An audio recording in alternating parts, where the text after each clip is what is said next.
para allá Baera, y me mostré. Primera Lilla, Éxodo 6, 2 al 13. En esta Lilla veremos, Dios le recuerda a Moshe que su nombre es Hachem y que no se dio a conocer con esos nombres a los patriarcas. Estableció su pacto de darle la tierra de Canaán, donde peregrinaron. Escuchó el gemido de los hijos de Israel por la esclavitud y recordó su pacto. Moshe recibe la orden de decir a los hijos de Israel que Dios es Hachem y promete sacar a los hijos de Israel de Egipto, redimirlo a su servidumbre, para después adquirirlo como su pueblo elegido en el monte Sinaí. Moshe habla con el pueblo, también habla con Faraón. Hachem ordena a Moshe y Aarón en cuanto a los hijos de Israel y en cuanto a Faraón para sacar a los hijos de Israel de Egipto. En esto vamos a ver el capítulo 6, 2. Habló todavía Dios a Moshe y le dijo, yo soy Hachem. Rachi en este punto dice, le habló con severidad porque Moshe mismo había hablado a Dios en términos duros al decir, ¿por qué has hecho mal a este pueblo? Esto parece al finalizar en el capítulo 5 en la parashá anterior. Y le dijo, yo soy el Eterno. Al declarar a Moshe su nombre, Dios le quiso decir, yo soy fiel, para otorgar buena recompensa a los que marchan delante de mí. Y no de balde te he enviado, sino para hacer que cumplas mis palabras que dije a los primeros patriarcas. Y hallamos el nombre de Hachem es interpretado en varios pasajes de la Torá con diferentes nombres. Como ejemplo, cuando dice, yo soy el Eterno, en ese contexto significa que yo soy fiel para retribuir, como se lo dije a Moshe.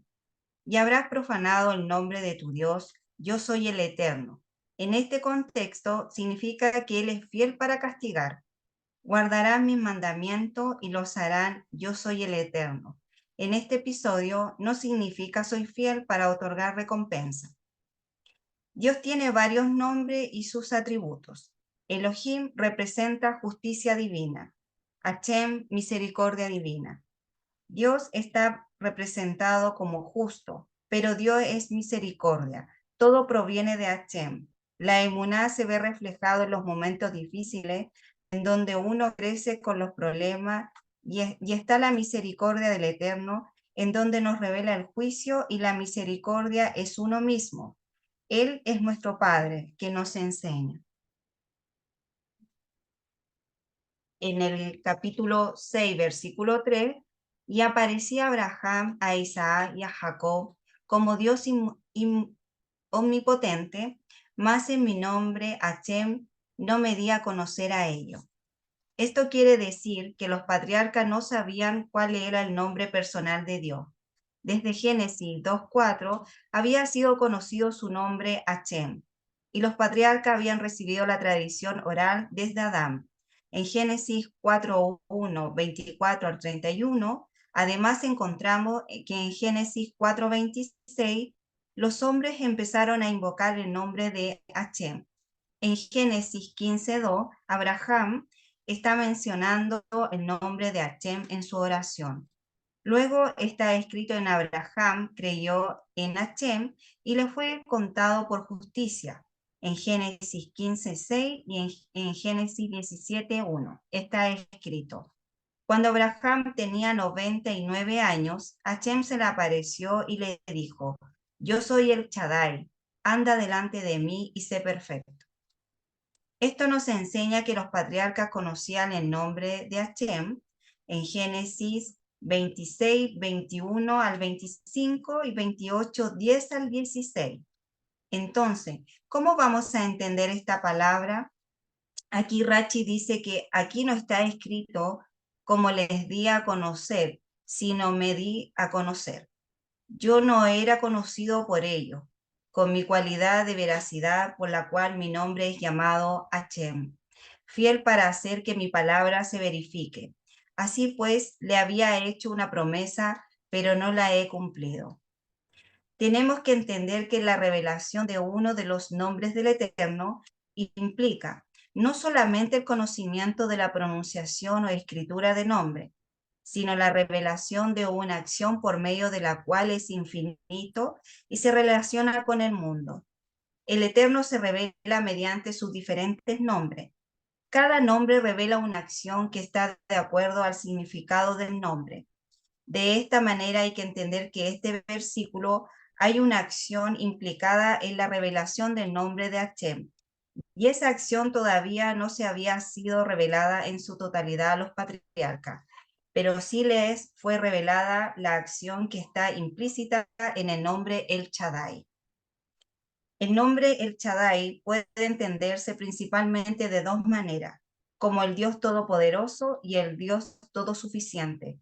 Los patriarcas habían conocido al infinito con ese nombre, que corresponden a esa manera específica de actuar hacia ellos y el resto del mundo. Habían conocido la mano protectora del Shaddai.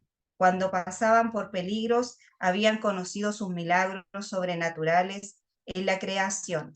Habían experimentado que el Shaddai les había dado todo lo que necesitaban para estar satisfechos. Está escrito que Abraham murió satisfecho en Génesis 25:8, pero el Eterno no se había dado a conocer a ellos como Hashem. ¿Qué carácter y acción están implícitos en ese nombre?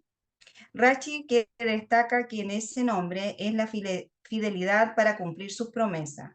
Abraham había conocido esa acción del Eterno, y al recibir a Isaac como hijo de una manera milagrosa por medio de una promesa. Como lo vimos en el versículo anterior, los dos nombres del Eterno más usados en la Escritura son Elohim y Hashem. El hombre, Dios aparece unas 2500 veces en la Tanaj, y Hashem aparece casi 7000 veces. Aunque Hashem sea el nombre personal del Eterno y Elohim un nombre genérico, los rabinos ven que en estos dos nombres una tendencia de diferentes emanaciones del infinito al que al mismo tiempo son opuestos y complementarios. El nombre de Hashem está relacionado con la misericordia del infinito, y el nombre de Elohim está relacionado con su justicia. Así que normalmente cuando aparece escrito el nombre de Elohim, traducido como Dios, está relacionado con un acto de justicia, y cuando aparece el nombre de Hashem, está relacionado con un acto de misericordia. De esta manera podemos sacar la conclusión de que los patriarcas no habían conocido el carácter y la manifestación de la misericordia del Eterno como ahora los hijos de Israel lo iban a experimentar. Esta manifestación de la misericordia del Eterno no había sido conocida por Abraham, Isaac y Jacob. Además, encontramos que este nombre, otro aspecto, que está relacionado con los dos anteriores, la redención, como está escrito en Éxodo 38:8 al 10. Y he descendido para librarnos de la mano de los egipcios y para sacarlos de aquella tierra, una tierra buena y espaciosa, a una tierra que emana leche y miel. Ahora pues ven y te enviaré a Faraón para que saques mi pueblo y los hijos de Israel de Egipto. Los patriarcas no tuvieron la experiencia como el Eterno, como el gran Redentor. Ahora Hashem se manifiesta a los hijos de Israel como Redentor para liberarlos de la esclavitud. Los hijos de Israel eran esclavos. Un esclavo no tiene el derecho de su propia vida. No es dueño de sí mismo. Otra persona que es el dueño de él. La esclavitud de los hijos de Israel no significa solamente que tenían que trabajar duramente, sino que no eran dueños de sí mismos. Pertenecían al faraón. La Torá nos revela que en el detalle, como llegaron a ser esclavos, el Midrash da su explicación, pero el hecho de que eran esclavos implica que en algún momento tenían que haber perdido la libertad, o se vendieron como esclavos por su propia voluntad, o fueron obligados a ser esclavos por la fuerza. Lo cierto es que eran esclavos como tales, eran posesión del faraón. Esto implica que el Eterno no podía sacarlos de Egipto sin el permiso de su dueño. Por eso vemos que Moshe no ordenó al faraón dejar ir a los hijos de Israel para celebrar la fiesta del Eterno. sino simplemente le pidió permiso hasta rogando, como está escrito en Éxodo 5:3. Entonces ellos dijeron, el Dios de los hebreos no ha salido al encuentro. Déjanos ir, te rogamos, camino de 3 días al desierto para ofrecer sacrificio a Hashem nuestro Dios. No sea que venga sobre nosotros con pestilencia o con espada. Jurídicamente, el Eterno no podía reclamar a los hijos de Israel porque estaban bajo la autoridad del faraón y eran su posesión. Si el Eterno los hubiera sacado sin el permiso del faraón, sería un ladrón y no respetaría el principio de su autoridad que él mismo había establecido. Por esto Moshe tenía que pedir permiso hasta 7 veces para sacar a los hijos de Israel. En ninguna de estas ocasiones está escrito que Hashem ordenó al faraón que soltara al pueblo. Por otro lado, Dios tenía toda la autoridad sobre faraón. Fue él quien le había puesto como rey en Egipto, delegándole parte de su propia autoridad. Por lo tanto, Dios tiene el derecho de juzgar las acciones del faraón. Y también fue parte de la misión de Moshe, que actuaba como Elohim, en este caso sobre el rey de Egipto. Las plagas vinieron porque el rey de Egipto, junto con su pueblo, no habían respetado las leyes del Eterno, que son para todos los hombres de la tierra. Moshe fue enviado con 2 propósitos principales: juzgar la autoridad que no estaba cumpliendo su función según la voluntad de aquel que la puso en su lugar, y redimir a los hijos de Israel de su esclavitud. De esta manera se revelan los 2 nombres Elohim y Hashem. Y en esta obra, Elohim, como el juez justo que dicta y ejecuta sentencias sobre un gobierno maligno, y Hashem como el misericordioso Redentor que saca a su pueblo de la esclavitud. De la misma manera, el Eterno se ha manifestado en su Hijo Yeshua, el ungido. Cuando Él fue manifestado al mundo, vino con 2 propósitos: juzgar el príncipe de este sistema mundial y su pueblo, y sacar a los hijos de Israel de la esclavitud, del pecado, de la muerte. En Yeshua es revelada la justicia de Elohim y la misericordia de Hashem. La muerte del Mesías es la máxima revelación de la justicia de Elohim y la misericordia de Hashem. En su muerte fue condenado el pecado y el príncipe de este mundo fue juzgado y echado fuera. En su muerte fue manifestada la justicia de Dios, que no puede perdonar el pecado y declararlo inocente sin pagar por las consecuencias del pecado. En la muerte del Mesías es manifestada la misericordia de Hashem, para que todo aquel que crea en ese sacrificio sustituto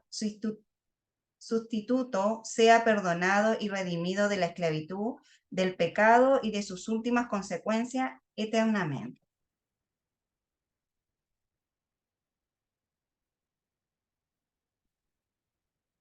En el capítulo 6, versículo 4, dice, y también establecí mi pacto con ellos, de darle la tierra de Canaán, la tierra en que fueron forasteros y en la cual habitaron. En el capítulo 6, 5, asimismo, yo he oído el gemido de los hijos de Israel, a quienes hacen servir los egipcios, y me he acordado de mi pacto. Elohim cumple sus promesas, no se olvida de sus hijos. Hashem quiere una relación con nosotros. Él espera que nos acerquemos en aflicciones y en alegría. El Eterno nos pide cada día estar con Él. Esto es un regalo que Él quiere al que está con Él. Es como un padre con su hijo, el padre que quiere ver todos los días a sus hijos que lo aman. Quien no quisiera tener una conexión de esa manera con el Creador. No debemos solo llamarlo cuando necesitamos todo. Todo depende del Eterno. Si tenemos la emuná, quizás nos pasarán situaciones desagradables, pero sabemos que Él resuelve todo. Es lo que sucedió con el pueblo a través de los gemidos en donde envió a Moshe para su intervención para la liberación.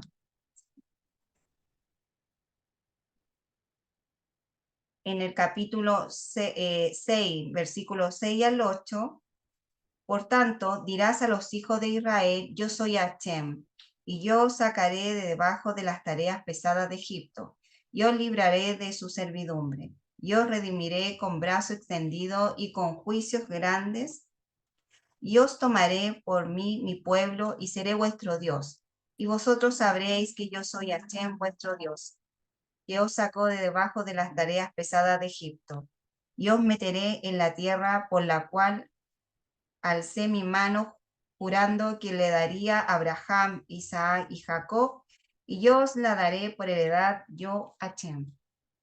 En este texto encontramos 7 promesas, de las 4 primeras de ellas están relacionadas con las 4 copas que se beben en la celebración de Pesaj, de la siguiente manera. Primero, os sacaré. Primera copa llamada Kiddush, santificación. Segundo, os libraré. Segunda copa llamada juicio. Tercero, os redimiré. Tercera copa llamada redención o bendición. Cuarta, os tomaré. Cuarta copa llamada alabanza. 5, yo seré vuestro Dios. Sexto, os traeré. Y séptimo, os la daré.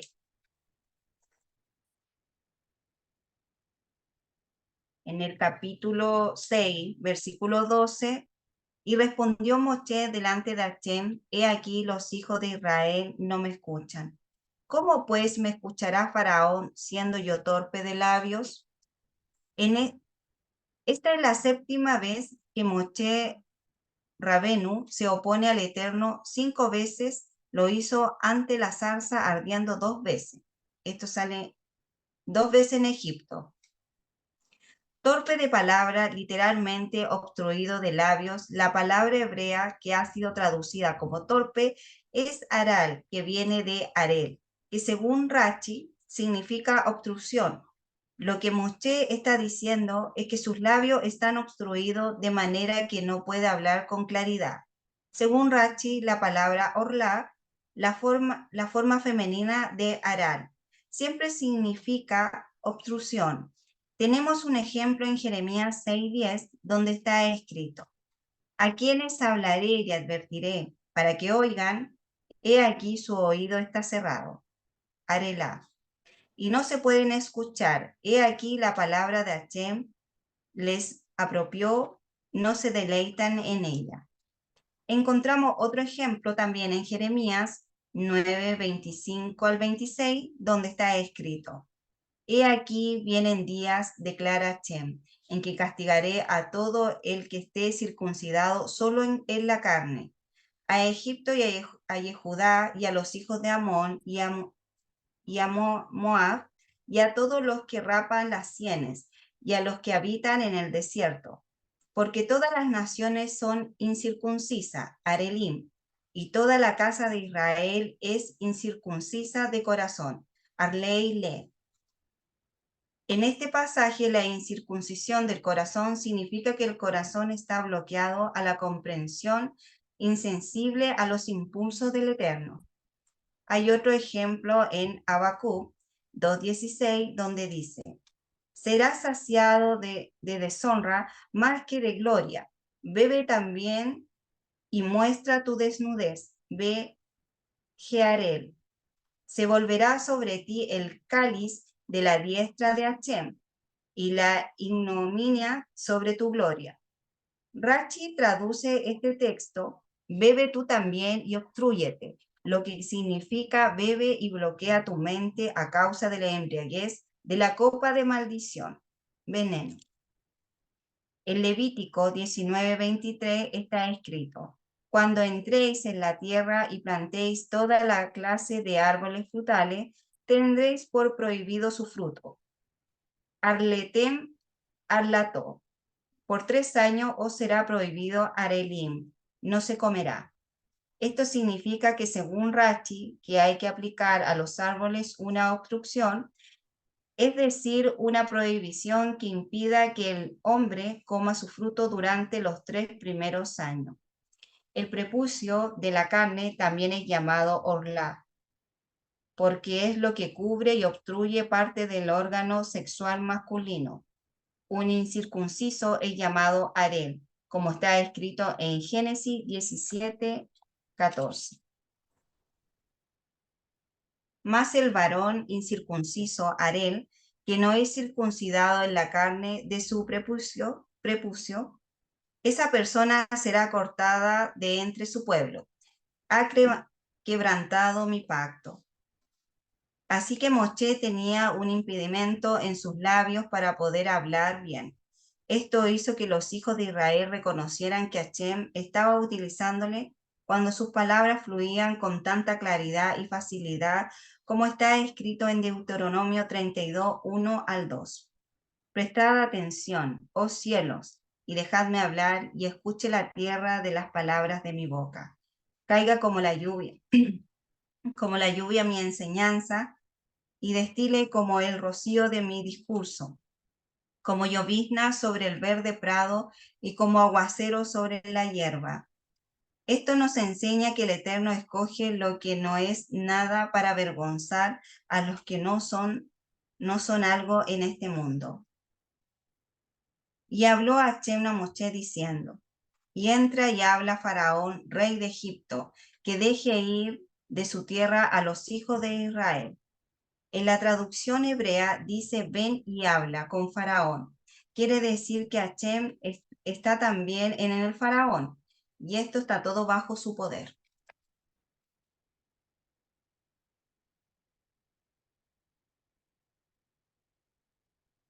Como conclusión, Moshe habló al pueblo unas promesas fantásticas de liberación de la esclavitud y la tierra prometida. Pero los hijos de Israel no escucharon a Moshe por la angustia que estaban pasando. Luego el Eterno ordenó a Moshe hablar al faraón para que dejara salir a los hijos de Israel de su tierra, pero el faraón no había querido escuchar antes, sino que había puesto más presión sobre el pueblo con las palabras que Moshe había transmitido. Por eso Moshe dijo que si el pueblo no le había querido escuchar, cuánto menos el faraón. Así que las palabras del pueblo se oponían a las palabras del Eterno. Las palabras del faraón se oponían a las palabras del Eterno, y las palabras de Moshe se oponían a las palabras del Eterno. Pero el Eterno seguía dando órdenes para los hijos de Israel y para el faraón a fin de sacar a los hijos de Israel de la tierra de Egipto. Pero las palabras del pueblo no tuvieron éxito. Las palabras del faraón perdieron su fuerza y las palabras propias de Moshe cayeron a la tierra sin poder cambiar el propósito divino. Pero lo que había dicho el Eterno se cumplió al pie de la letra. Como lo hemos visto en estos versículos, cuando que las cosas no andan bien, Dios quiere que estemos en plena confianza, continuar con la emuná intacta en la bondad de Dios. Dios responde a nuestras vidas diciendo, me aparecí Abraham, Isaac y Jacob. Los patriarcas y matriarcas poseyeron esta fe inquebrantable y nosotros la heredamos de ellos. En los momentos que se vivieron en esta lilla, nos podemos dar cuenta que al final lo que Dios dictó se cumplió. Para que nuestras enseñanzas debemos respetar lo que dice Dios, y la Torá es porque es la verdad. Amén. Shalom.